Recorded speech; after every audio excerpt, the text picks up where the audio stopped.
APEC Disaster Risk Finance Meeting nagsimula na ngayong araw sa Bacolod City. Kahalagahan ng microinsurance sa pagkakaroon ng resilient na komunidad at ekonomiya tatalakay. Naritong ulat ni Jade Miguel. Inumpisahan na ngayong araw ang Disaster Risk Finance Meeting dito sa Bacolod City. Magiging sentro ng usapan dito ang roadmap ng APEC upang masiguro ang o adaptable na mga ekonomiya sa kabila ng mga sakuna at iba pang kalamidad sa buong rehiyon.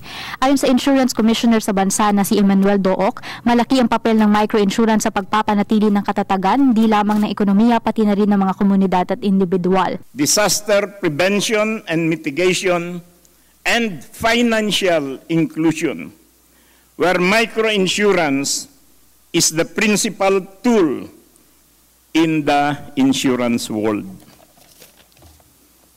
Both the public and private sectors and business alike in the Asia-Pacific region, particularly the small and developing countries and entities, are vulnerable to the onslaught of natural disasters. No country and business are spared from their increasing intensity and growing frequency, although they may be impacted in varying degrees depending on their preparation and readiness. Thus, we are faced with a formidable task as we embark on this two-day conference: how to make our communities and businesses more resilient and sustainable against the risk brought by calamities. Ang microinsurance ay ang pagbibigay ng proteksyon sa mga individual na kabilang sa low to middle income category kapalit ng pagbabayad ng regular premium na katumbas ng posibleng maging halaga ng panganib na maaaring idulot sa isang individual.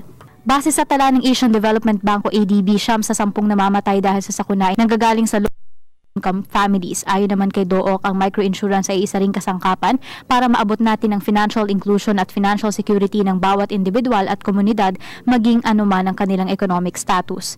Base naman sa isang pag-aaral na tinukoy ang landscape ng microinsurance sa Asia at sa Oceania, na pag-alaman dito na ang Pilipinas ay nangunguna sa buong rehiyon sa aspekto ng market penetration ng microinsurance. Magsisilbi rin anya na hamon ng pagkakaroon ng disaster risk roadmap para sa APEC communities dahil ito ang magpapasya sa magiging kinabukasan ng disaster risk reduction at management sa bawat bansa sa rehiyon.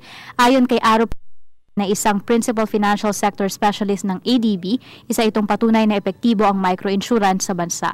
We must especially help the poorest and the most vulnerable people, and microinsurance is an innovative tool. Today, for managing disasters through microinsurance, Philippines offers great lessons, and as Commissioner Duke has just mentioned in his welcome remarks, microinsurance works in the Philippines. Bukod sa pagpapatatag ng komunidad, ang pagtaas ng insurance ay nagpapabuti rin sa lagay ng gross domestic product at nakakabawas din ito sa tax burden ng isang bansa. Para sa Telebisyon ng Bayan, Jade Miguel.